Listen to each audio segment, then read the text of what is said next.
Candidate की जीत हो गई है। सूरत में बीजेपी प्रत्याशी निर्विरोध निर्वाचित किए गए हैं। बीजेपी प्रत्याशी मुकेश दलाल इनका नाम है, जो निर्विरोध जीत गए हैं। कांग्रेस उम्मीदवार का जो नामांकन है वो रद्द हो गया, जिसके चलते ऑप्शन कुछ आगे बचा नहीं। निर्दलीय प्रत्याशियों ने अपना पर्चा इसमें वापस ले लिया। कांग्रेस कैंडिडेट नीलेश का जो फॉर्म था, नॉमिनेशन फॉर्म, वो रद्द हो गया किसी कमी की वजह से।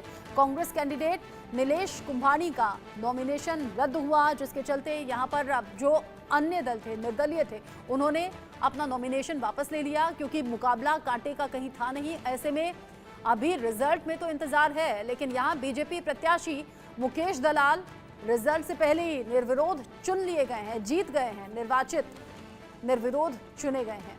कांग्रेस कैंडिडेट का नॉमिनेशन रद्द होने की वजह से ये मौका उनके पास आया और अब निर्विरोध चुन लिए गए हैं, जीते गए हैं। वोटिंग से पहले ही सूरत में बीजेपी कैंडिडेट की जीत हो गई है। जाहिर सी बात है, इस तरह से जीत मिलना किसी तोहफे से कम नहीं है। कोई कंपटीशन का सामना उन्हें नहीं करना पड़ा। बीजेपी और कांग्रेस के अलावा कुछ निर्दलीय कैंडिडेट भी थे जो चुनावी मैदान में थे। ऐसे में कांग्रेस कैंडिडेट का पर्चा रद्द हो जाना, यानी कि नॉमिनेशन जो फाइल किया था उसे रद्द कर दिया गया, कोई खामी रही उसमें, जिसके चलते अब वोटिंग से पहले ही सूरत में बीजेपी कैंडिडेट की जीत हो गई है।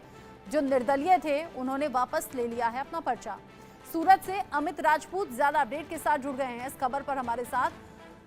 अमित, यहाँ तो सीधे सीधे बीजेपी कैंडिडेट की एक तरीके से लॉटरी लग गई है, किसी तरह की कंपटीशन का सामना करना ही नहीं पड़ा, सीधे चुन लिए गए, जीत गए।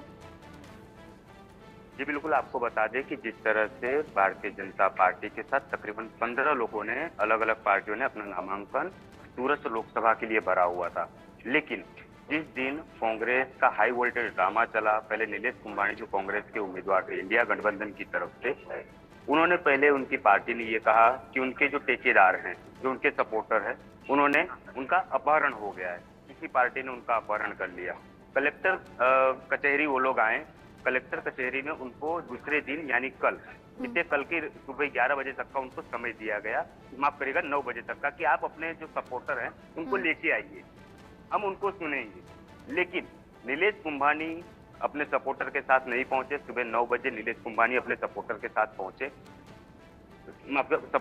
नहीं पहुंचे और नीलेश कुंभानी जब कलेक्टर कचहरी पहुंचे, ऊपर अपना जो ब्यौरा था, जो बातचीत करनी थी, जो उनको विगत ब्यौरा देना था, उन्होंने कलेक्टर ऑफिस में दिया। उसके बाद वो कलेक्टर ऑफिस के पिछले दरवाजे से वो मीडिया के सामने ना आकर चले गए।